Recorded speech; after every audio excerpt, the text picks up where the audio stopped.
Sesaat lagi, kita akan mendengarkan program spesial talk show. Program ini akan membahas perkembangan aksi dan solusi seputar lingkungan, menghadirkan narasumber yang kompeten di bidangnya. Spesial talk show hanya di www.greenradioline.id. Selamat mendengarkan.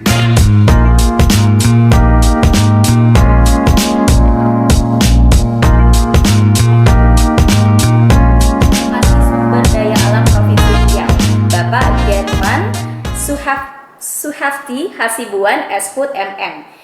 Selamat datang Bapak. Terima kasih.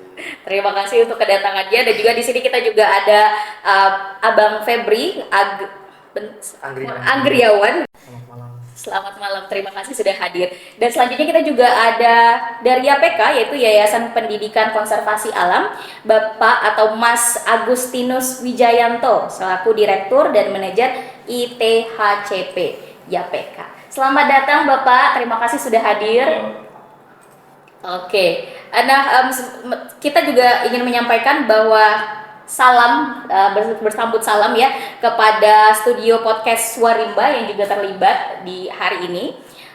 Dan berbicara tentang Global Tiger Day sendiri, yang mana dirayakan tepat di 29 Juli.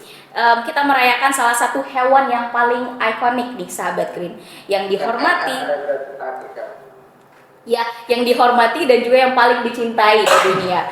Yang mana kesempatan yang baik ini menunjukkan keberadaan harimau yang luar biasa yang ada di negara kita, khususnya di Pulau Sumatera. Dan sahabat Green, harimau Sumatera sendiri di Indonesia adalah makhluk luar biasa yang menginspirasi banyak dari generasi. Kehadiran mereka di berbagai cerita selalu dramatis dan menarik. Nah, kita ingin berbicara sedikit lebih dalam lagi tentang harimau Sumatera. Harimau Sumatera adalah salah satu satwa liar hutan hujan di Indonesia, yang mana di samping gajah Sumatera pastinya dan rangkong gading.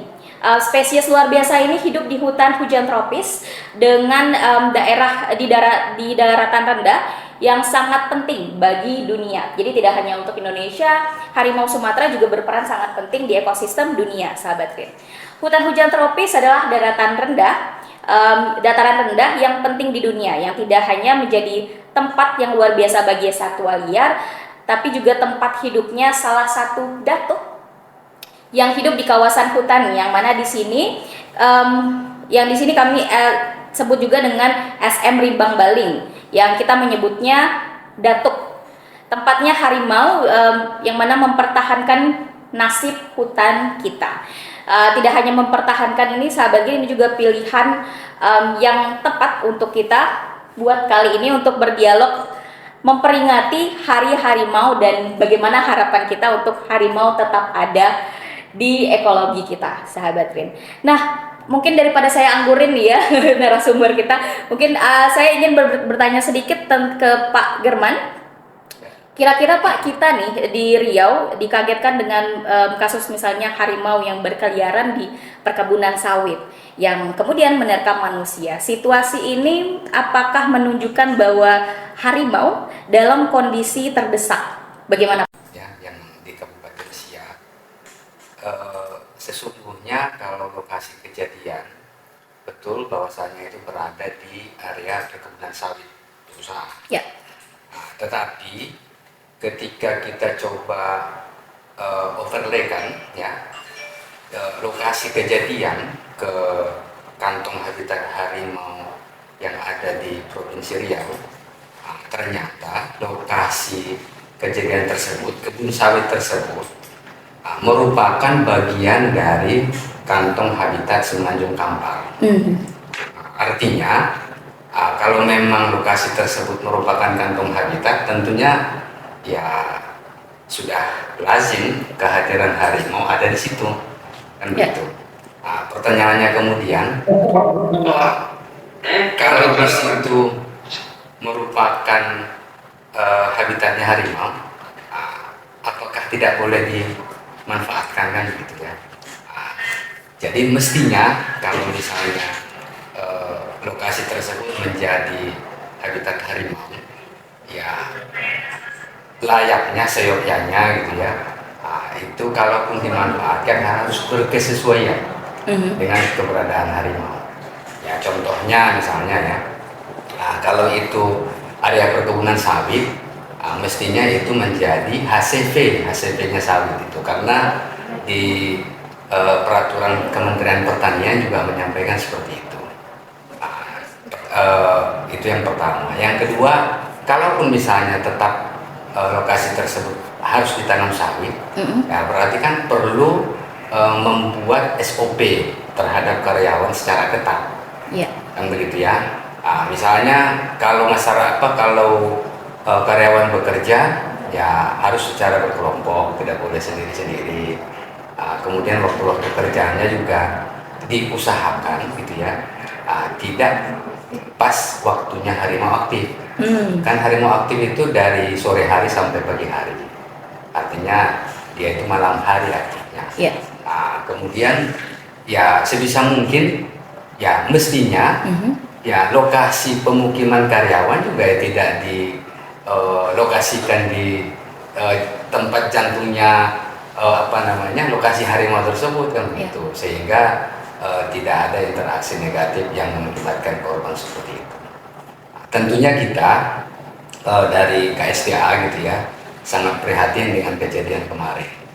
Tetapi pemerintah juga sebenarnya sedang dan akan berusaha terus-menerus bagaimana ke depan semua pihak kita dorong untuk lebih arif di dalam melakukan tata usaha penggunaan lahan yang ada di lokasi-lokasi yang memang merupakan habitat satwa liar. Ini sejalan sebenarnya dengan instruksi Presiden nomor 23 tahun 2023 tentang pengarus utamaan keanekaragaman hayati. Artinya pembangunan silahkan jalan terus, tetapi tentunya basisnya itu mempertimbangkan keberadaan dari satwa liar yang ada di situ. Betul, jadi tidak hanya aman untuk satwanya, tapi juga manusia. Jadi bisa hidup dalam harmoni gitu ya Pak, karena ada hal-hal yang harusnya di pay attentionin untuk kita manusia yang ada di sana. Oke, untuk mengetahui lokasi lintasan harimau nih Pak, saat ini kita sudah menggunakan teknologi ya. Bisa mungkin dijelaskan bagaimana penggunaan ini dan apakah informasi tentang ini sudah ada atau bisa diakses oleh masyarakat tentang teknologi lintasan harimau ini? Kalau kita di Riau gitu ya, sebenarnya mendeteksi keberadaan satwa liar seperti mamalia besar kayak gajah, harimau, yang paling mudah itu yang sudah terbiasa dilakukan itu dengan memasang GPS kolar, kan begitu. GPS kolar. Jadi kalau GPS yang dikalungkan di dalam tubuh satwa liar tersebut. Memang di beberapa individu gajah di Riau ini sudah kita pasang, tetapi memang kalau harimau yang ada di Riau itu harimau yang merupakan hasil rilis setelah melalui proses rehabilitasi. Sehingga kalau harimau yang ada di alam, maksudnya belum pernah tertangkap gitu ya, itu kita belum pernah pasang. Oleh karenanya sebenarnya yang kita dorong terhadap masyarakat ya, masyarakat sekitar hutan itu kan umumnya punya kearifan lokal, kan begitu ya. Dan masyarakat sekitar hutan kebiasaannya itu mereka sudah paham tadi yang saya jelaskan itu, aktifnya harimau kapan, kan gitu ya. Kemudian di daerah-daerah mana sih sebenarnya harimau itu datang, kan begitu. Kemudian yang terpenting lagi, berburu tidak boleh, kan begitu ya. Masyarakat lokal, kearifan lokal itu mereka paham itu. Berburu maksudnya berburu harimaunya dan juga berburu satwa mangsanya, kan begitu, satwa mangsanya harimau. Jadi itu tidak diperkenankan. Karena kenapa? Justru perburuan ini buat harimau sendiri menjadi tekanan terhadap dia, yang mengakibatkan nanti pola pergerakannya juga bisa berubah, artinya perilakunya bisa berubah. Kemudian satwa pakannya juga misalnya, kalau satwa pakannya itu kurang di alam, kan begitu ya, tentunya kan namanya makhluk hidup pasti ingin survive. Betul. Dia akan mencari bergerak sesuai dengan keberadaan pakan tersebut. Dan biasanya kalau kampung-kampung di sekitar hutan pasti ada ternak, kan begitu ya? Iya. Dia berusaha ke situ. Bisa saja mungkin ketika dia mencari mangsanya, kan begitu ya, ketemu dengan harimau, dengan manusia, lagi lapar, kan bisa begitu. Tentunya ini perlu kajian-kajian yang lebih mendalam terkait dengan kenapa sih sebenarnya harimau memakan manusia, kan begitu. Tapi biasanya kalau tidak dalam keadaan terdesak, gitu ya, tertekan, harimau itu dari jarak jauh sendiri harimau sudah bisa mendeteksi keberadaan manusia, dan biasanya harimau itu akan menjauhi manusia. Biasanya seperti itu. Kalaupun misalnya ada interaksi negatif seperti beberapa hari yang sudah terjadi kemarin itu, biasanya karena sudah sangat terdesak, gitu ya. Istilahnya daripada korban, ya lebih baik sebagai pemenang, kayak seperti itu. Kalau di dalam kehidupan makhluk kan begitu ya. Iya. Oke, kita sudah dapat jawabannya ya. Karena ada harimau yang memiliki alat deteksi, ada juga yang bisa jadi tidak ada, dan itu yang agak sulit nanti ya Pak ya. Memang kalau dari sisi teknologi gitu, kita juga tetapi itu bukan untuk mengetahui pola pergerakan harimau sehingga deteksi dini keberadaan harimau gitu ya. Kayak thermal drone misalnya, kita juga ketika misalnya kayak kemarin itu ada kejadian itu, kita coba mendeteksi keberadaan harimau apakah masih di lokasi atau tidak gitu dengan thermal drone, kan gitu. Jadi bukan apa-apa, itu yang pertama. Yang kedua juga bisa kita pasang kamera trap juga kita pasang di beberapa lokasi yang kita duga menjadi jalur perlintasan harimau. Dan hingga sekarang kamera trap kita juga belum mendeteksi keberadaan harimau tersebut. Kemudian thermal drone yang kita terbangkan juga ternyata tidak menemukan keberadaan harimau tersebut. Jadi kuat dugaan kita individu yang bersangkutan mungkin sudah berpindah dari lokasi tersebut ke lokasi lain. Dalam habitatnya tentunya. Ya, mungkin saya sekarang mau berpindah ya ke Bang Febri dari forum harimau kita.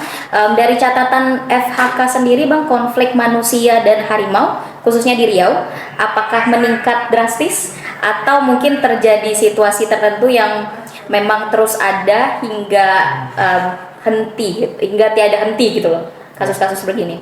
Ya, jadi kalau kita berbicara tren konflik ya, mohon izin Pak Firman, sebenarnya yang berkewenangan untuk menjawab dari pihak Balai Besar Konservasi Sumber Daya Alam Riau. Tapi kami selaku praktisi juga sebenarnya melakukan banyak pengamatan dari mulai kurun waktu 20 tahun terakhir. Sebenarnya kalau kita berbicara tren konfliknya itu fluktuatif, tapi kita perlu mencatat juga bahwa perkembangan teknologi terakhir ini kan cukup pesat. Kalau kita bicara terkait dengan coverage sinyal misalnya, dulu di pedalaman ketika ada harimau mungkin orang tidak bisa melaporkan adanya konflik atau adanya interaksi negatif tadi. Nah, ketika tim di lapangan kemudian mendapatkan informasi, baru itu ketahuan kalau di situ ada konflik. Nah, sekarang ini kecenderungannya informasinya cenderung naik ya, tapi bukan berarti tren konfliknya naik, tapi memang karena media sosial sudah aktif melaporkan dan sebagainya. Jadi kita tidak bisa membandingkan secara langsung di situ. Tapi kemudian ketika kita melakukan observasi yang lain, contohnya adalah respon masyarakat bagaimana. Nah, kalau dulu itu kita mencatat juga karena banyak masyarakat adalah masyarakat pemapang. Kalau sekarang trennya kebanyakan mulai terasosiasi dengan masyarakat pendatang. Nah, karakter masyarakat itu berbeda sekali. Ketika masyarakat tempatan melihat harimau, mereka akan menganggap itu sebagai hal yang biasa. Karena itu menjadi bagian dalam budaya mereka. Sebagai contoh, kalau kita di Riau memanggil harimau sebagai datuk, di Sumatera Barat sebagai inyak. Di banyak tempat ketika saya berkunjung di Riau dan Sumatera Barat misalkan, ketika kita explore lebih jauh, ada nggak keberadaan mereka? Mereka ada, tapi mereka menganggap biasa saja. Maksudnya masyarakat lokal itu menganggapnya biasa saja. Tapi kemudian begitu kita tiba di kebanyakan masyarakat pendatang, pekerja perkebunan dan sebagainya. Nah, itu yang menjadi masalah, mereka menganggapnya sebagai ancaman. Nah, itu Oleh karena itu kalau kita menjawab trennya ya cenderung kita bisa menjawab fluktuatif yang pertama, yang kedua ada perbedaan tadi bagaimana menyuarakan informasi-informasi yang di lapangan sehingga kita tidak bisa membandingkan secara langsung. Nah itu. Nah terlebih kita sekarang dihadapkan oleh perubahan habitat yang sangat masif sekali. Karena kalau kita berbicara konflik itu kan interaksi negatif yang ketemunya secara spasial dan temporal itu sama manusia dan harimau ini. Ini sekarang trennya cenderung sangat ini karena manusia sekarang mengekspansi bukan hanya kawasan yang legal saja APL atau kawasan budidaya, tapi juga ternyata kawasan hutan juga ya Pak. Ada hutan produksi, ada hutan macam-macam, ada hutan lindung, konservasi dan sebagainya. Itu yang itu kemudian mau tidak mau harimaunya akan overlap. Dan sebenarnya kalau dari beberapa studi di Riau itu indikator utama keberadaan harimau ada tutupan hutan. Kemudian yang kedua tutupan vegetasi lain yang menyerupai hutan. Nah di situ. Tapi faktor barrier yang utama itu selain juga faktor alam, misalkan pelerengan, jarak terhadap sungai dan jalan dan sebagainya adalah aktivitas manusia. Dari beberapa studi termasuk studi yang pernah kami lakukan juga itu bahwa cenderung harimau itu menghindari secara spasial maupun temporal terhadap manusia di beberapa tempat. Di beberapa tempat overlap, tapi misalkan secara spasial overlap waktunya yang berubah. Nah itu beberapa kecenderungan seperti itu. Ya, seperti new problem arises yang Mas sampaikan tentang pendatang gitu ya. Kan beda perspektif antara penduduk lokal dan juga pendatang. Apakah mungkin ada gitu ya langkah antisipasi yang bisa dilakukan untuk menghindarkan konflik manusia dan harimau ini? Tentunya kalau kita berbicara konflik menurunkan interaksi negatif antara manusia dan satwa liar itu sebenarnya tidak ada solusi tunggal. Dan itu sifatnya juga cenderung site spesifik, jadi setiap tempat mungkin berbeda. Ketika kita dihadapkan tempat dengan masyarakat dan dengan kearifan lokal, kita bisa menggunakan unsur-unsur kearifan lokal misalkan. Karena di dalam beberapa kearifan lokal Sumatera pasti ada unsur-unsur baik itu harimau sampai yang lain. Terus kemudian keduanya sama-sama penting. Jadi kita berbicara manusia juga penting, satwa liar juga penting. Karena harimau ini kan juga selain satwa dilindungi undang-undang, ternyata juga warisan budaya, adat dan sebagainya. Kemudian kita berbicara solusinya ada banyak sekali. Jadi dan penangkapan harimau pemindahan itu adalah solusi terakhir. Nah karena kita dihadapkan juga kalau kita solusi penangkapan tadi kita harus melihat juga mau dilepasliarkan di mana. Karena dia perlu habituasi lagi, kita juga perlu studi tempat yang akan dilepasliarkan, jangan menjadi masalah baru di tempat yang baru. Jadi seperti itu. Dan karakter harimau itu kan juga punya preferensi mirip dengan manusia. Ada yang memang preferensinya cenderung menjauh manusia. Yang sekarang banyak preferensi mendekati karena apa? Karena mereka cenderung sudah familiar di banyak kasus. Misalkan kalau kita flashback yang dulu kasus Bonita itu bisa jadi karena harimaunya sudah familiar karena di situ ada perkebunan yang aktif setiap hari. Sehingga kita yang melihat manusia menjadi semakin biasa. Tapi kalau secara alamiah zaman dulunya cenderung menghindar. Nah itu. Kalau kita berbicara secara ekonominya seperti itu. Kemudian kita juga dihadapkan kalau kita terus juga mendesak harimau, mau nggak mau semakin lama semakin ini harimau yang akan kalah. Karena kalau kita membatasi, kalau kita melihat tren development lokal konteks kita itu semakin ekspansif kan. Jadi semakin bertambah, ekonomi kita semakin membesar dan sebagainya. Apalagi Indonesia sekarang dihadapkan kita sudah masuk G20 target 2045 misalnya. Kemudian kita kalau istilah ekonominya kita sudah mulai take off menuju kan ada 5 step itu. Kita sudah mulai take off nih, ekonomi kita sudah mulai baik, sudah masuk middle country. Nah itu saja kemana-mana ekspansi dan sebagainya. Dan kita yakin memang ya banyak sih kompleksitas belakang. Jadi bukan hanya satu permasalahan. Iya, menarik. Menarik sekali pembicaraannya. Mungkin kita mau berbicara sedikit ke Pak German lagi, Pak. Untuk mengurangi interaksi negatif ini sendiri, manusia dan harimau, adakah langkah awal yang dilakukan dari BKSDA sendiri sesuai dengan standar konservasi atau? Dari sisi kita tentunya kan upaya untuk meminimalisasi interaksi negatif harimau dengan manusia itu ya kita kelompokkan ke dalam dua kelompok sebenarnya. Yang pertama jangka pendek. Nah, kalau jangka pendek itu lebih kepada bagaimana melakukan sosialisasi dan edukasi masyarakat di tingkat lapangan gitu ya.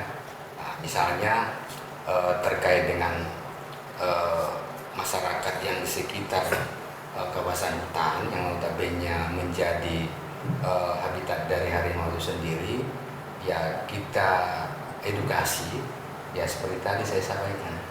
Nah, kalau misalnya terpaksa harus beraktivitas ke dalam hutan, tentunya tidak sendiri-sendiri, berkelompok, kan begitu ya. Nah, kemudian waktu-waktu aktifnya harimau diusahakan biar tidak bertabrakan gitu, ya dihindari untuk beraktivitas. Termasuk sebenarnya terpenting, ya masyarakat yang sekitar kawasan hutan yang menjadi habitat harimau itu kita juga sudah memberikan himbauan agar mengkandangkan ternak. Kan itu ya. Nah, ternak-ternak. Ya kan selama ini masyarakat di sekitar hutan itu menggembalakan ternaknya itu kan secara bebas. Kan begitu. Jadi kita juga menghimbau itu agar ternak itu dikandangkan. Bahkan di beberapa kabupaten kemarin itu sempat kita dorong juga sebenarnya teman-teman yang di dinas peternakan di kabupaten itu mungkin bisa memberikan program pengandangan kan gitu ya, sehingga ada kolaborasi yang bagus di sana di dalam memitigasi kejadian konflik harimau tersebut. Tentunya termasuk ya berburu satwa mangsanya itu juga kita sosialisasikan, kita edukasi masyarakat, termasuk juga ini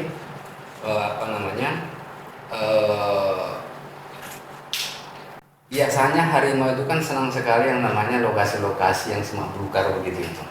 Nah, jadi dan juga kita kalau semak belukar itu masuk harimau begitu kan nggak ketahuan. Tetapi jadi kalau misalnya di daerah-daerah pemukiman yang dekat dengan habitat harimau begitu, ya kita minta juga untuk dibersihkan semak belukarnya sehingga sedini mungkin ketika harimau masuk ke lokasi tersebut masyarakat tahu. Tetapi yang terpenting dari 2 tahun terakhir lah minimal yang kita lihat gitu ya, sebetulnya tidak ada masyarakat lokal yang asli yang yang berinteraksi negatif dengan harimau. Biasanya itu orang lokal pendatang, kan begitu ya. Artinya apa? Kalau masyarakat lokal asli itu berarti kan masih memegang kearifan tradisionalnya. Sebetulnya kalau kita bicara terkait dengan hewan memangsa manusia itu udah kejadiannya sejak Nabi Adam. Nah, kalau kita lihat dari sejarah begitu itu, sejak Nabi Adam itu kan sebenarnya karena perilaku manusia ya, perilaku anaknya Nabi Adam ketika itu ada yang tidak sesuai dengan ajaran Tuhan, akhirnya kan dimakan oleh hewan kan begitu. Nah, ini juga kalau kita berdiskusi dengan masyarakat lokal, ya mereka punya kepercayaan bahwasanya ya tidak akan harimau tidak akan mengganggu masyarakat kalau memang masyarakat itu tidak mengganggu harimau, katanya seperti itu. Nah, itu udah jangka pendeknya, edukasi dan sosialisasi.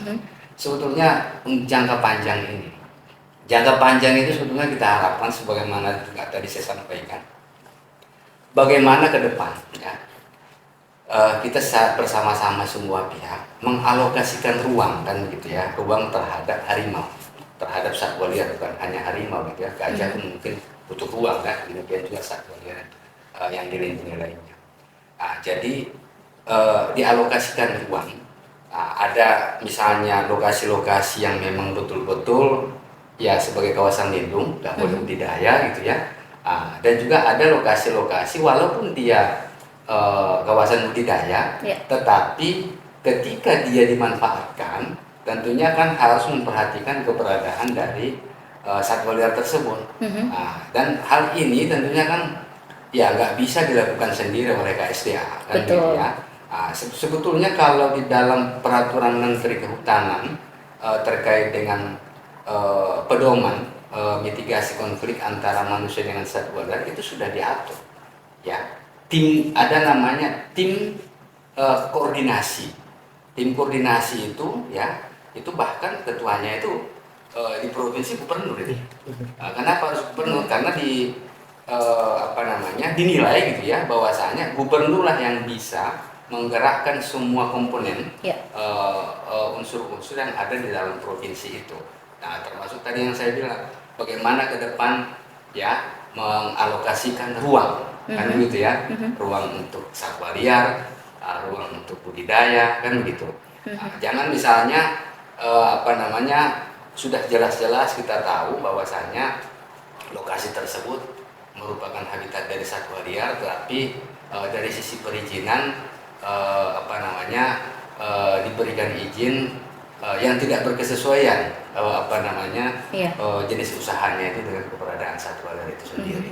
Nah, jadi saya kira tidak mungkin dilakukan oleh satu pihak. Betul. Ini harus secara bersama-sama gitu ya untuk jangka panjangnya. Dan ini pemerintah saya kira sudah dan terus untuk mengupayakan tersebut. Nah, terutama didukung teman-teman dari LSM gitu ya. Bahkan mungkin media juga dengan kejadian-kejadian yang sudah berlalu kemarin itu menjadi evaluasi kita bersama gitu. Betul. Sehingga terpublikasi dan publikasi tersebut saya kira nanti bisa mengetuk hati kita semua agar kita berkolaborasi untuk menangani. Saya kira betul tepat sekali Pak. Seperti halnya apa yang kita lakukan sekarang ya di hari harimau gitu. Kita berbicara tentang harimau dan permasalahan ini baiknya gitu kita selaku masyarakat di saat ada berita tentang harimau menerkam manusia kita bertanya kenapa bisa, apa yang manusia juga lakukan, tidak hanya melihat manusia sebagai korban dan harimau sebagai pelaku yang jahatnya gitu, tapi juga melihat secara garis besar problem ini gitu. Itu penting sekali. Oke, sekarang kita sudah bisa terhubung dengan radio komunitas Lintang Subayang karena tadi listrik mati di sana, jadi tidak bisa online gitu. Sekarang mungkin kita ingin panggil para penyiar di sana juga, apakah sudah bergabung? Mungkin hostnya bisa menyampaikan. Oke. Bisa terdengar kita di Studio Green? Bisa Kak? Oh bisa, oke. Bisa masuk nih, udah Iya. bisa nih. Iya, jadi di sini tidak hanya saya. Oh iya, tidak masalah. Jadi tidak hanya saya sebagai host, kita juga punya 2 host lagi dari radio komunitas di Lintang Subayang. Mungkin juga bisa berperan sekarang, silakan. Terima kasih mungkin dan mohon maaf nih kepada bapak-bapak yang sangat terhormat juga kepada host Green Radio Line. Kita terlambat masuk karena ada kendala di daerah kita ya. Jadi juga kita masih sedikit bermasalah. Mungkin kita akan masuk pertanyaan ke host Kak Nenza dulu ya, Kak Nenza ya. Baik aja Kak Nenza. Baik, selanjutnya Bang Febri selaku representatif Forum Harimau kita untuk Riau. Menurut FAK, konflik manusia dan harimau putus ya. Oke, mohon maaf karena adanya gangguan internet ya. Jadi mungkin saya ambil alih lagi kembali gitu. Tadi kita sudah berbicara tentang datuk nih, sudah dimention sama Bang Febri dan juga Pak Garman gitu. Kita ingin tahu sedikit dong Pak, apa ada kamera tangkapan dari kemana arah datuk yang masih di sekitar lokasi kejadian gitu ya, dan terus mencari mungkin bagaimana datuk sendiri mencari hutan sebagai rumahnya yang bisa jadi sekarang sudah berubah, begitu. Sejak kejadian kemarin ya. Kita melakukan pemasangan kamera trap ada sekitar 5 unit di lapangan di jalur-jalur yang kita juga menjadi jalur lintasan dari harimau tersebut sudah kita pasang, dan teman-teman di lapangan juga secara bersama-sama baik itu pemerintah daerah, TNI Polri dan juga masyarakat serta perusahaan yang ada di sana itu melakukan patroli dan pengecekan terhadap kamera yang dipasang. Jadi kamera tersebut belum memperoleh adanya gambar si datuk tersebut. Gitu ya. Jadi juga saya sampaikan thermal drone juga sebenarnya kita terbangkan kan begitu ya. Tetapi beberapa waktu kemarin di suatu lokasi kita coba terbangkan thermal drone, makanya di komplek lokasi TKP itulah gitu ya dulu sekitar 2 bulan yang lalu kita terbangkan di sana. Nah, kita peroleh di sana itu ada minimal 3 individu. Iya. Minimal 3 individu harimau di lokasi tersebut, di komplek tersebut. Nah, jadi kalau sekarang kemarin itu ya kita tidak menemukan. Nah, jadi kita duga mungkin individu datu ini sepertinya sudah bergerak ke tempat lain gitu. Nah, dan tentunya tidak menutup kemungkinan ya, karena lokasi tersebut merupakan home-nya, daerah jelajahnya, ya pasti nanti pada waktu tertentu akan kembali lagi, kan begitu, akan kembali lagi, namanya ya daerah jelajah kan, Iya betul. daerah jelajah gitu loh. Nah, tapi apakah itu teritorinya atau tidak, ya ini yang menurut saya perlu kajian lebih mendalam. Tetapi yang bisa kita pastikan itu merupakan daerah jelajah. Oke, that's quite make sense. Mungkin kita sekarang mau beralih ke Bang Febri ya. Luasan hutan yang wajar dihuni oleh Datuk sendiri secara keilmuan apakah ada, Bang? Ya, makasih pertanyaannya, Mbak. Jadi kalau kita berbicara terkait dengan hunian harimau itu kita berbicara kaitannya konteks carrying capacity. Daya dukung habitat. Nah, itu ada macam-macam. Jadi ketika habitat itu kualitasnya bagus, otomatis ukurannya akan mengecil. Jadi kebutuhan ukuran akan mengecil. Tapi begitu kualitasnya turun, itu kebutuhannya akan meningkat, meluas. Oleh karena itu kita juga berbicara kalau kaitannya dengan habitat itu berbicara terkait dengan tutupan hutan. Karena mau tidak mau spesies itu ketergantungan terhadap hutannya tinggi. Iya. Itu dari beberapa studi, terutama harimau Sumatera. Kemudian yang kedua kelimpahan pangsa. Jadi ketika mangsanya itu melimpah, bisa jadi home range harimau-nya akan mengecil karena ya ibarat kita, kalau kita juga sudah cukup makan, kita nggak perlu lagi lebih luas untuk mencari makan. Benar. Keberadaan air, jadi kalau mungkin di situ ada kekeringan dan sebagainya, mereka tidak. Dan di Riau itu kenapa kemudian konflik itu terjadi di daerah rawa gambut, bisa jadi barriernya kan air.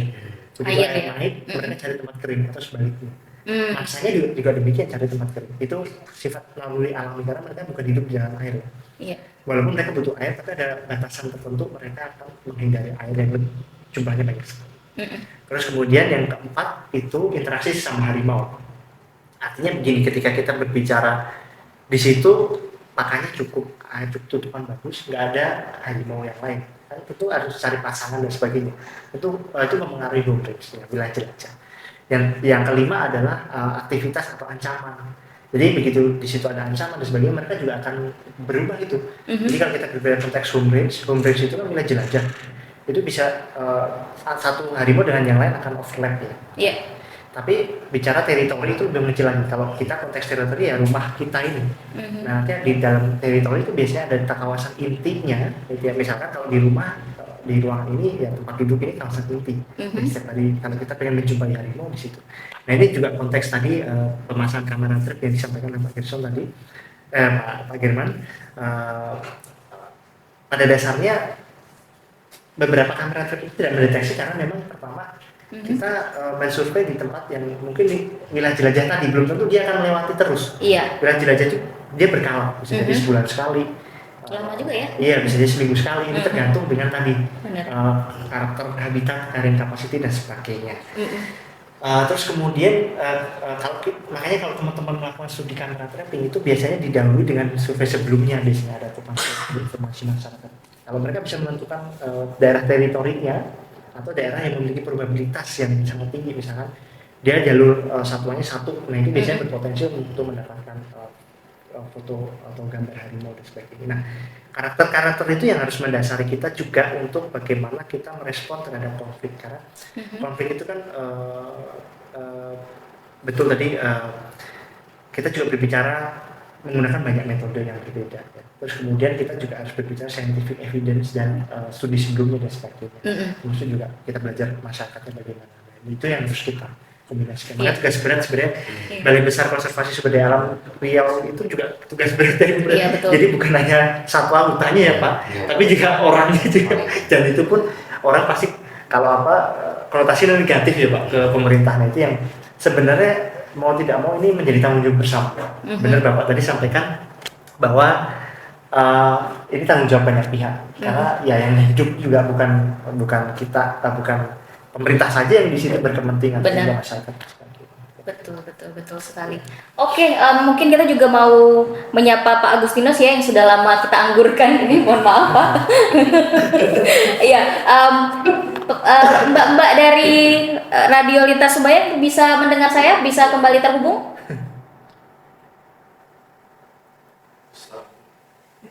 Kita coba dulu ya Kak, semoga kita sudah bisa terhubung ya Kak. Oke, boleh. Banyak kendala nih di daerah kita nih. Iya boleh, kita ingin interaksi dengan Pak Agustinus nih. Oke, mungkin kita sapa dulu ya untuk Bapak Agustinus Wijayanto ya. Selamat malam Bapak Agustinus. Selamat malam Mbak, terdengar suara saya? Oh terdengar Mas, terdengar sekali Mas di sini. Apakah terdengar suara saya? Mungkin ya, Ya, saya. terdengar Mas. Mungkin kita masuk ke pertanyaan ya ke Mas Agustinus ya. Nah bicara kawasan konservasi di Riau nih, kan YPK boleh sharing nggak sih tentang pengalaman kita? Nah kita tahu kan di kawasan ini tuh ada hutan, ada masyarakat dan ada satwanya gitu. Nah pendekatan seperti apa yang dilakukan oleh pihak YPK untuk mengharmonikan ketiga komponen ini Mas? Karena ini kan juga termasuk ke program THCP di kawasan Suaka Marga Satwa Rimang Baling ya Mas ya? Ya, baik, terima kasih Mbak Yani terkait dengan kegiatan kita. Jadi memang kehadiran YPK dan juga konsorsium ini kan tidak lepas dari adanya kerjasama dengan Balai Besar KSD Riau. Dalam hal ini YPK bersama dengan Balai Besar KSD Riau untuk kegiatan-kegiatan yang ada di Suaka Marga Satwa Rimang Baling. Dan di tingkat nasional kita juga ada nota kesepahaman dengan Direktorat Jenderal Konservasi Budaya Ekosistemnya. Dan nanti di dalam pelaksanaannya kita juga melibatkan beberapa mitra nasional dalam Indekon dan perubahan kita. Di sisi lain juga secara lokal kita juga melibatkan teman-teman Lintas Sebaya, radio, kemudian juga ada teman-teman Rumah Sunting, dan juga Forum Sebaya dan juga ada Forum Komunikasi. Jadi untuk awalnya memang kita pelibatan berbagai pihak ya untuk kegiatan di Bali. Kemudian kalau kembali ke yang disampaikan oleh Pak Yani tadi, apa sih yang kita lakukan? Jadi memang kita melakukan beberapa kegiatan ya. Dalam hal ini kami ada ruang lingkup kegiatan bersama dengan Balai Besar KSD Riau. Dalam hal ini kita ada kegiatan di ruang lingkupnya untuk pelindungan dan pengamanan serta keanekaragaman hayati. Jadi kami ada beberapa kegiatan dalam ruang lingkup tersebut dalam rangka juga upaya mengatasi atau mengurangi interaksi negatif antara satwa dan manusia di Suaka Marga Satwa Baling dengan beberapa pelibatan istilahnya kader konservasi kalau di rekan-rekan Balai Besar KSD Riau, tetapi kalau di tingkat lokal kita menamakan di Balang ada di sana yang juga ikut membantu bersama-sama berkegiatan untuk patroli pengawasan bersama dengan masyarakat dan Balai Besar KSD Riau untuk memantau kondisi-kondisi hutan, kemudian juga didukung juga oleh rekan-rekan Balai Besar kemarin juga memasang kamera juga gitu ya, untuk memastikan di mana sih keberadaan datuk itu ya, kemudian juga ada gangguan apa di sana atau ada sesuatu apa di sana, kemudian juga bagaimana nanti hasil itu penggunaan teknologi kita olah bersama dengan Balai Besar KSD Riau, karena selaku pengelola kawasan adalah dari rekan-rekan Balai Besar nanti akan menyampaikan data informasi. Selain itu juga kita melibatkan ini juga Mbak, masyarakat dalam mata pencarian berkelanjutan di sana. Jadi diharapkan dengan mata pencarian yang kuat itu masyarakat tidak banyak berkegiatan hutan, tapi bagaimana mengoptimalkan potensi yang ada di desa masing-masing di sana, termasuk juga bagaimana potensi proyek dikembangkan, termasuk juga dalam hal ini adalah hutan bukan kaya. Dan juga ada ekowisata juga di sana, optimalisasi kegiatan-kegiatan terkait dengan pedesaan. Yang ketiga itu juga kita ada kegiatan pengetahuan Mbak di sekolah maupun di masyarakat, termasuk juga kenapa kita melibatkan teman-teman Green, melibatkan teman-teman Sunting, melibatkan teman-teman Forum Sebaya ataupun teman-teman dari Forum Komunikasi. Ini juga terkait dengan pengetahuan generasi muda termasuk juga dengan masyarakat di sana, bagaimana kita berinteraksi dengan satwa liar ya, terutama juga harimau, dan juga ada literasi budaya karena juga ternyata di Bangka itu mempunyai keterkaitan yang kuat dengan datuk ya, terutama dengan harimau dan juga alam. Jadi ada larangan, ada juga larangan untuk bagaimana berinteraksi secara harmoni dengan alam. Jadi mungkin itu beberapa kegiatan Mbak yang kami lakukan bersama dengan Balai Besar KSDLO dan juga teman-teman mitra yang ada di nasional maupun tingkat lokal. Itu Mbak kira-kira. Ya, terima kasih ya Mas Agus ya. Tadi saya mendengar bahwa berarti Mas Agus ini dengan programnya sudah melakukan pendekatan dengan banyak pihak berarti ya Mas ya. Dan menurut Mas Agus nih, apakah dengan di era digitalisasi ini, di era serba teknologi Betul. ini, apakah pendekatan tersebut, penyadaran tersebut sudah tepat dilakukan atau seperti apa Mas Agus?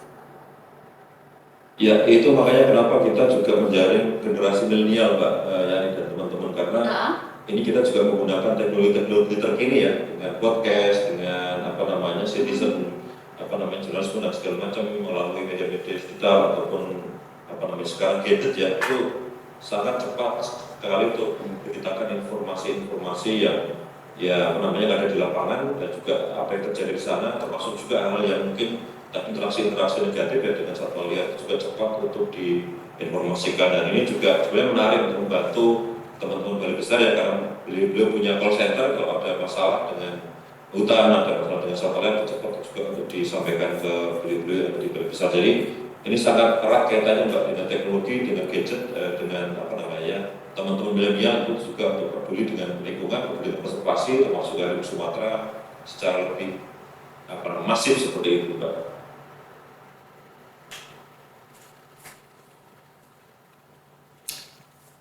Ya, mungkin akan saya ambil alih kembali ke Studio Green ya. Kita di sini juga ingin kembali putus lagi. Kita ingin kembali ke Bung Febri ya. Ketika satwa ini masuk pada pemukiman nih, ke pemukiman maksud saya, ada trik tidak ya untuk bagaimana meminta ia pergi? Lalu masyarakat kemudian sebaliknya sebaiknya gitu harus melakukan tindakan seperti apa? Baik. Nah ini sebelum saya jawab di dua pertanyaan tips membuat satwanya pergi, terus bagaimana masyarakatnya. Yang pertama kita harus menyadari bahwa sekarang memang kalau kita berbicara satwa yang lintasannya sudah nggak teratur nih, kita berbicara tentang tata guna lahannya yang memang sekarang sudah agak kacau ya. Yang seharusnya menjadi koridor satwa misalkan, itu sudah menjadi perkebunan, sudah menjadi pemukiman daerah-daerah yang di Indonesia. Kemudian yang kedua, kawasan-kawasan yang dia dulunya merupakan kawasan-kawasan misalkan refugi, kawasan untuk pengungsian satwa dan sebagainya, itu juga demikian. Karena itu fakta di lapangan seperti itu. Misalkan daerah sepadan sungai dan sebagainya, sekarang kan hampir sepadan sungai sudah dikonversi habis. Ini masih berupa hutan ya, bisa jadi lintasan satwa untuk ini dan sebagainya. Nah, kalau untuk bagaimana mengusir satwa juga agak susah ya, itu tantangannya karena mereka juga naluri alamiahnya menggunakan kawasan-kawasan seperti itu. Mau tidak mau kitanya yang harus mengalahnya dalam artian kita harus lebih aware pertama. Yang kedua, kapasitas kita harus ditingkatkan. Karena kita hidup mau tidak mau harus overlap dengan mereka, ini dengan mereka.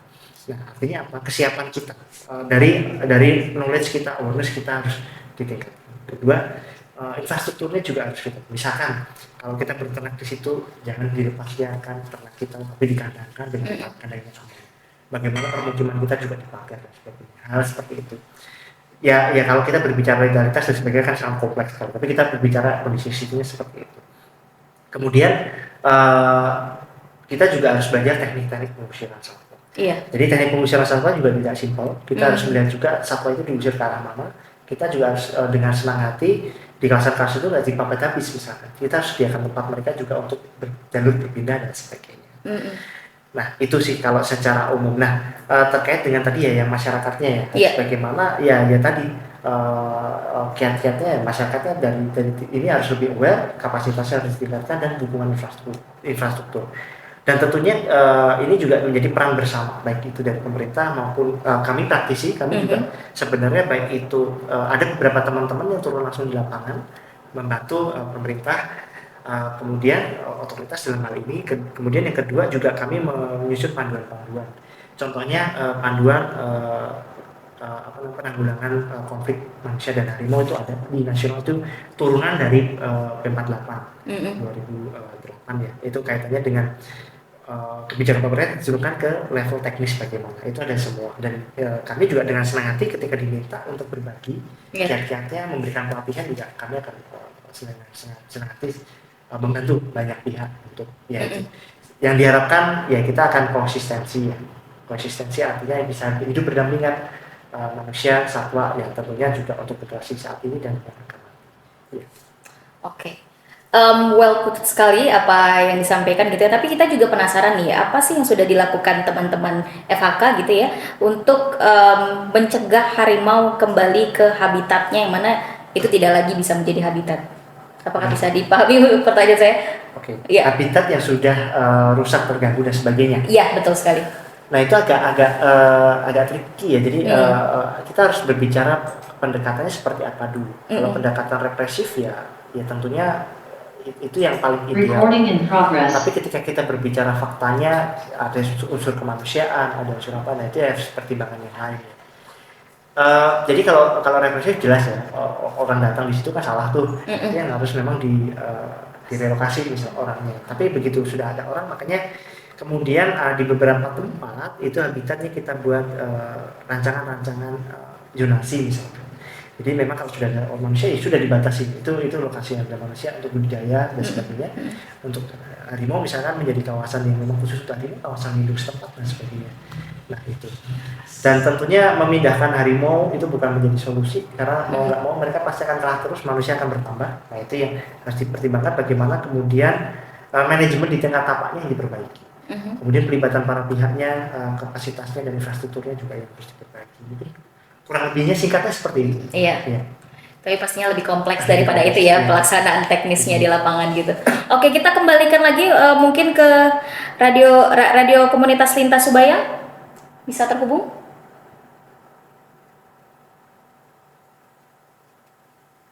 Freeze ya sepertinya. Ya, masalah internet ya Pak ya. Kemudian kita ingin bertanya lagi nih ke Pak German. Selama ini BBKSDA sudah berkoordinasi dengan banyak pihak seperti yang sudah disampaikan sebelumnya agar tidak terjadi interaksi negatif antara satwa dan juga manusia dan juga harimau. Dari temuan BKSDA sendiri sebenarnya tadi udah disampaikan sih apa pemicu dari interaksi negatif ini? Cuman mungkin secara spesifik kita ingin tahu gitu. Sebetulnya banyak faktor ya Betul. yang menjadi pemicu interaksi negatif manusia dengan satwa liar, khususnya harimau. Tetapi kalau kita coba pindahkan, ya sebenarnya sering terjadi itu ya adanya kompetisi atau perebutan ruang atau sumber daya lainnya dengan manusia, antara harimau dengan manusia. Tadi disampaikan. Iya. Harimau ini kan mamalia besar ya, berukuran besar. Jadi karena dia berukuran besar, tentunya pasti membutuhkan ruang yang luas. Sehingga karena ruang yang dibutuhkan itu luas, tentunya pasti ada singgungan dengan manusia kan begitu. Betul. Nah, jadi kemudian luasnya ininya tadi itu kebutuhan ruangnya, tentunya kan mangsanya juga sama karena sudah ada manusia tadi, sehingga mangsanya itu juga ya akan bergerak kan begitu. Iya. Nah, sehingga pergerakan inilah kompetisi terkait dengan ruang dan satwa mangsanya itu yang menjadikan konflik. Itu yang pertama. Yang kedua, kalau tadi dijelaskan juga terkait dengan degradasi dan fragmentasi habitat. Nah, jadi habitat yang ada itu ya, itu juga kecil-kecil gitu, kayak pulau-pulau kecil begitu. Jadi sudah kecil, sementara yang dibutuhkan luas gitu ya. Iya. terfragmentasi pula kan begitu, sehingga ketika dia melakukan gerakan dari pulau satu ke pulau yang satunya itu ya pasti berkonflik karena melewati istilahnya itu lahan budidaya kan gitu. Nah, sehingga mungkin kedepannya itu mestinya gitu ya, yang tadi saya sampaikan itu semua pihak mungkin kita harapkan secara bersama-sama untuk mewujudkan kan begitu ya. Kalau memang lokasi tersebut merupakan habitat harimau, ketika dia sudah terdegradasi, yang mungkin perlu diperbaiki, dipulihkan kan gitu. Nah, kalau misalnya dia terfragmentasi itu, tadi sampaikan juga perlu ada semacam jembatan atau koridor yang menghubungkan habitat yang satu dengan habitat lainnya, sehingga pergerakannya itu lebih luas gitu ya. Lebih bebas karena kebebasan tadi itu mudah-mudahan interaksi negatif dengan manusia juga nanti akan terminimalisir dengan sendirinya. Tapi satu hal yang juga buat saya penasaran Pak, ini kan sudah ada langkah-langkah ya, tapi apakah masyarakat setempat gitu welcome terhadap langkah-langkah preventif ini, dan bagaimana untuk penanganan selanjutnya? Apakah ada permasalahan yang kemudian timbul gitu di saat sosialisasi, di saat memberikan langkah-langkah seperti itu gitu? Sebetulnya yang saya rasakan di Riau ini, saya terima kasih gitu ya. Masyarakat di daerah-daerah yang sering interaksi itu ya relatif kooperatif. Jadi masyarakat sangat membantu gitu ya. Jadi agak berbeda dengan ketika saya tugas di tempat lain dulu itu. Bahkan kita itu seolah-olah membela satwa liar dibanding manusia sendiri, padahal kan sesungguhnya ya antara manusia dengan satwa liar itu ya dua-duanya itu harus diselamatkan, satwa liar diselamatkan, manusia harus diselamatkan kan gitu. Sehingga karena mereka merasa lebih penting menyelamatkan mereka, sementara kami bertugas untuk menyelamatkan satwa liar, sehingga kesannya itu kami masyarakat tidak mau membantu. Tetapi kalau di Riau ya saya kira ya saya terima kasih dengan masyarakat yang selama ini sudah kooperatif dan membantu tim kami di lapangan di dalam melakukan mitigasi interaksi negatif satwa liar. Oke, berarti itu bisa jadi faktornya dipengaruhi per daerah juga ya, seperti sebenarnya Bang Febri juga udah sampaikan tadi ya, karena akan karakteristik masyarakatnya akan berbeda-beda gitu. Tapi adakah yang juga dirasakan Bang Febri gitu ya dan kawan-kawan, perbedaan ini di masyarakat Riau atau bagaimana? Iya, baik. Jadi kalau kita melihat dari karakter masyarakat kan memang setiap budaya ada kemiripan dan ada perbedaan. Iya. Jadi pada dasarnya secara umum ya di Riau, kalau kita melihat menarik benang merahnya, masyarakat tempatan aslinya itu memang relasi dengan alamnya itu positif. Jadi kalau kita lihat kecenderungannya dari dulu sampai sekarang kecenderungan positif, karena kalau kita berbicara Riau itu masyarakat Melayu, itu ketergantungan dengan sungainya sangat tinggi. Bahkan nama kabupaten di Riau hampir semua nama sungai. Iya. Otomatis akar budaya dan sebagainya itu erat kaitannya dengan sungai. Sungai pasti erat kaitannya dengan sumber daya alam yang lain dan tentunya hutan dan satwa di situ. Itu secara alamiah dan budayanya seperti itu yang di Riau. Tapi hanya memang kalau kita lihat ada perubahan karakter manusia itu karena pertumbuhan macam-macam ya, pertumbuhan ekonomi, pembangunan yang kemudian tidak berkelanjutan, yang itu memaksa orang untuk berubah. Kalau kita lihat di tren di banyak desa, misalkan orang sudah mulai lupa karakter adat dan budaya seperti itu juga. Nah itu efeknya juga ke satwanya sebenarnya. Kita berbicara bagaimana kemudian mereka merespon terhadap konflik yang terjadi. Dulunya kalau kita lihat beberapa catatan itu kita merekod misalkan harimau melintas di perkebunan. Jumlahnya rutin karena ada tim di lapangan yang kemudian mencatat dan sebagainya. Tapi kemudian masyarakat sekarang cenderung itu mengatakan sebagai konflik. Nah itu yang kemudian perubahan pergeseran seperti itu yang terjadi. Nah itu sebenarnya kita perlu peran juga banyak orang untuk menyuarakan bahwa sebenarnya misalkan konservasi harimau itu penting karena harimau menjadi bagian budaya, bagian dari ekosistem. Ketika misalkan satu adalah spesies payung, misalkan jenis payung, kalau payungnya juga nggak bisa dijaga, otomatis yang di bawahnya kehujanan, otomatis yang di bawahnya nggak terlindungi kan seperti itu. Nah, hal seperti itu juga perlu bantuan bersama minimalkan sehingga ya itu perubahan-perubahan itu tidak terjadi secara drastis. Itu yang kita termasuk juga di tempat kerjanya konsorsium ya Mas Agustinus Wijayanto dan rekan-rekan yang lain itu juga mengalami hal yang sama. Jadi masyarakat Balikpapan juga kemudian mengalami tekanan, bukan hanya tekanan pembangunan tapi juga tekanan kultural, karena sekarang teknologi informasi juga semakin masif. Orang bisa mengakses informasi dari apapun yang dipilih. Nah, itu juga bahaya kalau kita tidak membiarkan. Tentunya tugas pemerintah juga semakin lebih berat ya Pak, ketika harus dihadapkan seperti itu. Jadi bukan hanya pemerintah itu, kalau kita lihat kontributif faktor terhadap tekanan satwa itu pertama perburuan baik itu secara terorganisir maupun oportunis. Artinya gini, oportunis itu ketika orang mendengar ada nilai sekian untuk berburu satwa A, mereka berburu dijual. Ternyata mereka butuh untuk anak sekolah misalnya atau apa. Yang kedua, pembunuhan karena balas dendam konflik. Jadi terjadi konflik merusak kebun, mereka balas dendam. Yang ketiga itu deforestasi atau fragmentasi yang terencana maupun tidak terencana. Terencana artinya apa? Itu di kawasan yang sah legal, APL, kawasan budaya itu legal. Tapi kemudian itu menjadi masalah ketika tidak ada praktik yang lebih baik. Jadi serampangan dan sebagainya. Apalagi yang tidak terencana, itu yang perambahan dan sebagainya itu. Nah, itu ternyata ketika kita telisik faktor yang berkontribusi semuanya orang, semuanya bukan satwa, bukan hutan, bukan iklim bahkan bukan, tapi orang. Bagaimana misalkan perburuan, misalkan tingkat poverty-nya, tingkat kemiskinan yang tinggi, kemudian di kesadaran yang rendah, alternatif livelihood yang kurang. Terus juga retaliatory killing, pembunuhan karena balas dendam, itu juga ternyata masyarakatnya kurang aware. Terus deforestasi yang tidak terencana, karena misalkan ada komoditas fluktuatif, misalkan harga karet anjlok, harga sawit naik, mereka akan ekspansi ke sawit misalkan, atau komoditas yang lain misalkan. Nah, itu ternyata faktanya manusia. Nah, pekerjaan atau PR konservasi itu ternyata yang di situ manusia semua. Nah, itu harus diadres.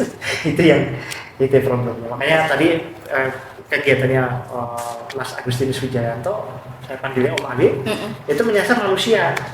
Ya, karena memang ya kita menyasar dulu yang faktor berkontribusi. Ya, akhirnya yang diharapkan apa? Conservation goal tujuan besar konservasinya untuk pertama viabilitas populasi harimau maupun habitatnya yang lebih baik itu tercapai. Kalau itu tercapai, otomatis yang tujuan yang lebih panjang lagi, yang lebih jangka panjang itu human well-being. Jadi kesejahteraan manusia itu juga akan tercapai. Itu sih yang diharapkan. Oke. Sebenarnya sudah lengkap sekali pemaparan dari dua narasumber di sini. Tapi saya juga ingin bertanya dong, pastinya semua yang bekerja erat dengan ini, Bapak Agustinus gitu ya, selaku dari YAPK, Yayasan Pendidikan Konservasi Alam. Sejauh ini Pak, kira-kira tantangan seperti apa di saat ingin menumbuhkan awareness dan juga langkah-langkah agar kita si manusianya gitu ya bisa juga terlibat dan willingness-nya itu ada gitu loh, tidak merasa terpaksa, tidak merasa terambil gitu apa yang sudah menjadi haknya mungkin. Apakah ada gitu loh hal-hal seperti itu yang dirasakan, hambatan-hambatan yang dirasakan di saat bersosialisasi dan membuat awareness ini Pak? Ya, terima kasih Mbak. Jadi tantangannya kalau kita lihat sebenarnya pertama dari aspek topografinya ya, karena kan memang di Selokan Pembatas atau di Balik ini hanya bisa ditempuh dengan biak atau perahu untuk sampai ke desa-desa di hulu. Jadi memang kita juga memiliki tantangan akses gitu ya, untuk menuju ke sana, walaupun memang sudah ada jalur transportasi yang memang dikembangkan diizinkan oleh rekan-rekan yang lebih besar dan juga Pemda, tapi lebih kepada untuk bagaimana itu bisa mengontrol kondisi-kondisi hutan. Jadi memang itu hal khusus nanti yang untuk dipakai. Jadi memang dari sisi topografinya itu sangat merantau untuk sana. Yang kedua, memang jaringan informasi Mbak, jadi memang di sana sulit ya untuk mencapai internet dan segala macam jaringan sangat terbatas gitu ya. Tetapi juga ada baiknya karena informasi itu juga ada yang bisa kita lihat. Jadi memang ini juga dua mata pisau lah kira-kira terkait dengan jaringan telekomunikasi. Yang ketiga juga sebenarnya tadi sampaikan Pak Firman maupun Mas Febri adalah ketika banyak orang dari luar yang masuk, jadi memang itu membawa pengaruh-pengaruh yang mungkin tidak selamanya positif gitu ya, tetapi juga ada hal yang mungkin perlu kita waspadai. Nah, yang terakhir sebenarnya adalah tantangan kita bagaimana mensinkronkan ya, jadi antara berbagai pihak tadi ya, kita kan juga tidak bisa bekerja sendiri dalam masuk konservasi, jadi bagaimana mensinkronkan antara perencanaan pembangunan daerah, pembangunan desa, kemudian rencana pengelolaan kawasan sendiri itu juga bagaimana terintegrasi, dan kita melihatnya adalah ini dikelola secara terpadu gitu ya, pengelolaan lanskap di Gudimang Bali secara terpadu, sehingga juga ketika tadi Pak Firman atau Mas Febri sampaikan itu ada pembangunan tapi yang berwawasan lingkungan ya, sebenarnya tidak asal membangun tapi juga itu peduli terhadap kondisi alam, carrying capacity-nya, dan juga ada sesuatu yang unik dalam melihat lingkungan di sana, sehingga perlu memperhatikan sensitivitas ekologinya juga di sana, tidak hanya aspek-aspek yang pembangunan maupun sosial. Jadi itu kira tantangan. Nah, kita mencoba untuk mengurangi tantangan sebenarnya untuk tadi berkolaborasi bersama, kita nggak bisa sendiri. Yang kedua juga melibatkan para pendiri Mama di sana, karena juga memiliki peran yang sangat luar biasa. Ini Mama ada Pak Firman sampaikan, beliau mempunyai kearifan yang luar biasa, dan juga menerima kami sebagai mendorong untuk kegiatan-kegiatan konservasi di sana, dan juga pemerintah desa dalam ini para wali di sana, yang Pak Wali yang di sana itu juga memiliki kepedulian juga terhadap konservasi. Dan ini yang menarik sebenarnya, bagaimana terobosan-terobosan yang bisa kita optimalkan nanti ke sana terkait dengan kegiatan bersama berkolaborasi tadi dengan besar KSDRI, dengan teman-teman NGO, teman-teman pemerintah daerah. Dan yang paling penting sebenarnya juga tantangan kita Mbak, itu juga di sekitar kawasan sendiri, bahwa kita dikelilingi oleh banyak perusahaan yang Mas Febri, Pak Firman, ya, ada sawitnya, ada tambangnya,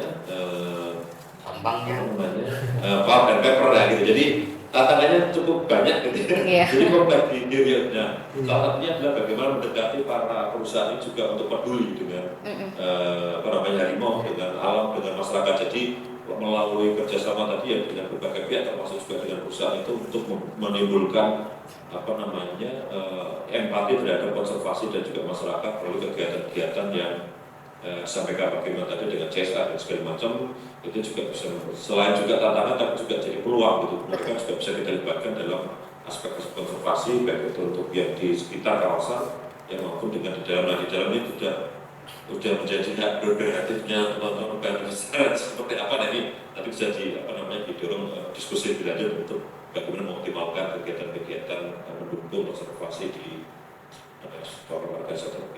Itu Pak kira-kira. Ya, terima kasih banyak sekali Bapak. Mungkin saya ada pertanyaan terakhir ya untuk Pak German ini.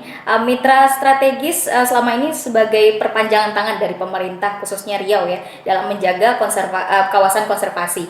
Apakah sudah ada menemukan mungkin praktik positif yang dapat juga dikembangkan di tempat lain? Terkait dengan satwa liar itu? Iya. Ya, saya kira gini.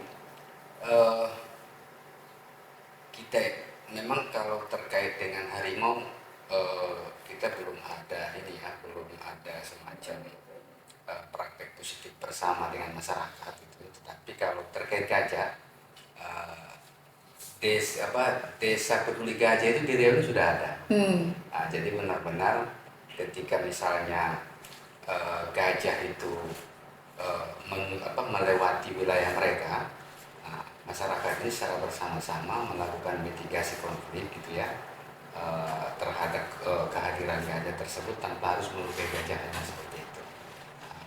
Dan saya kira itu yang pertama. Yang kedua, masyarakat juga sadar bahwasanya lahan yang mereka budidayakan itu ya sebelumnya merupakan jalurnya gajah, kan gitu. Sehingga ya tentunya kalaupun misalnya gajah lewat situ kemudian memakan tanamannya, ya masyarakatnya itu tidak istilahnya marah ke gajahnya atau marah ke KSDA-nya seperti itu. Saya kira hal-hal seperti itu karena kita sudah melakukan edukasi gitu ya, sehingga masyarakat lebih sadar, lebih paham, sehingga mereka memang praktek betul bahwasanya gajah itu satwa liar yang dilindungi.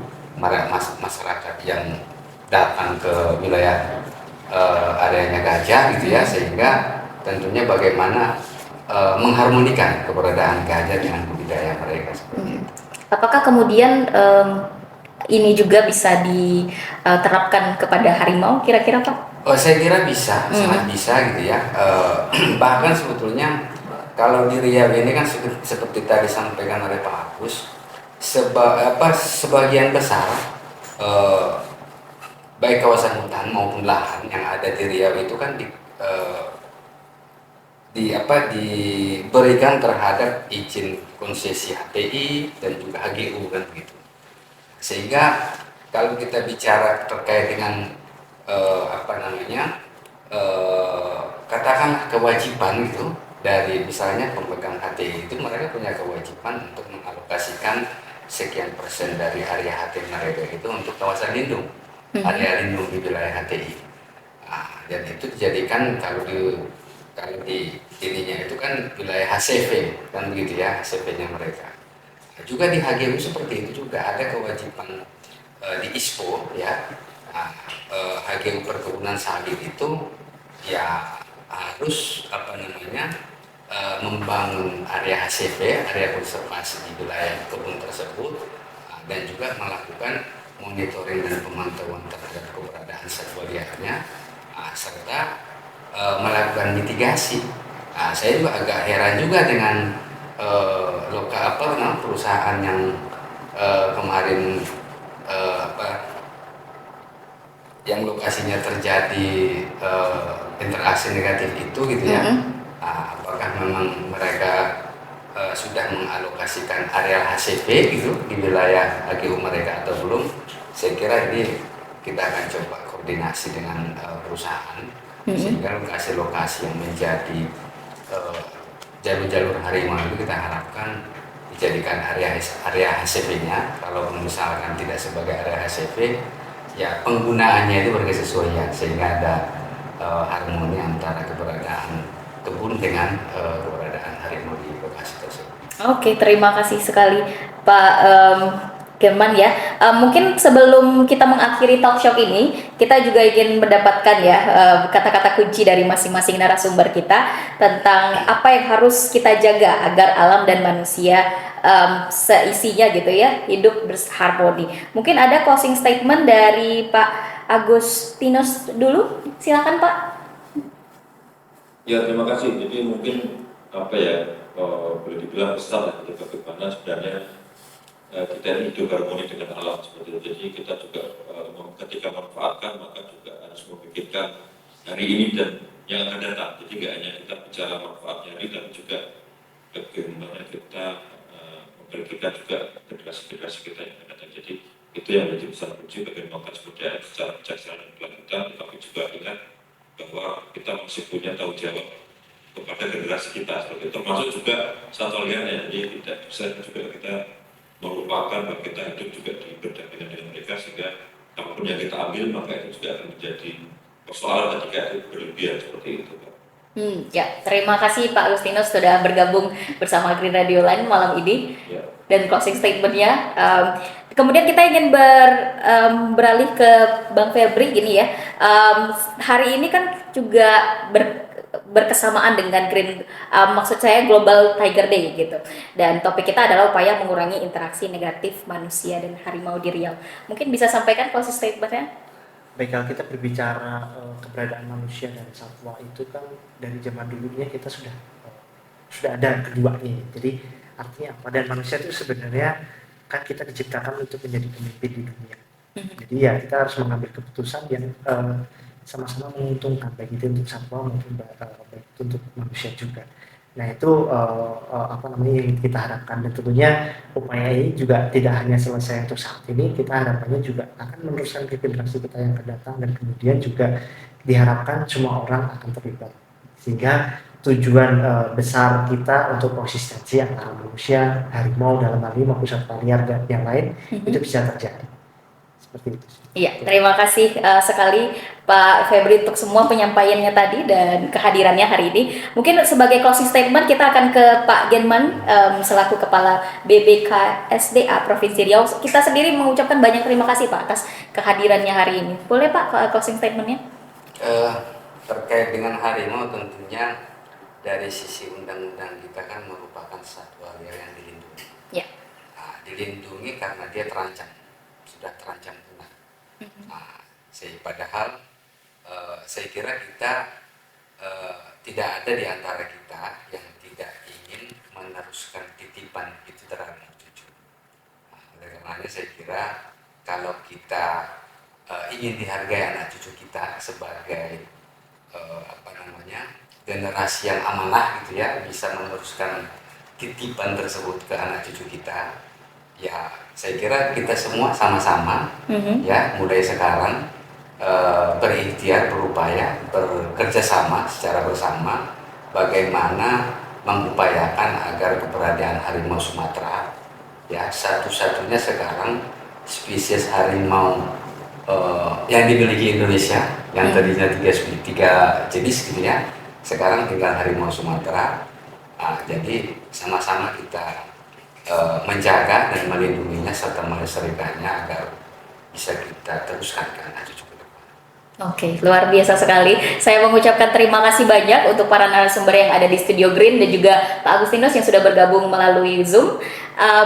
Sebagai penutup, saya sendiri sebagai masyarakat umum ya Pak ya, ingin mengucapkan banyak terima kasih kepada beliau-beliau ini yang sudah bekerja sangat keras pastinya ya untuk menjaga harmonisasi antara manusia dan juga hewan-hewan satwa serta dengan harimau itu tetap terjalin di masyarakat kita gitu.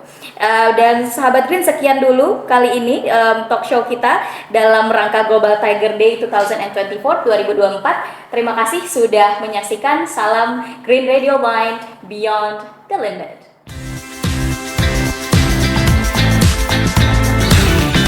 Saat ini, Anda sedang mendengarkan radio era baru, Green Radio Line, Beyond the Limit.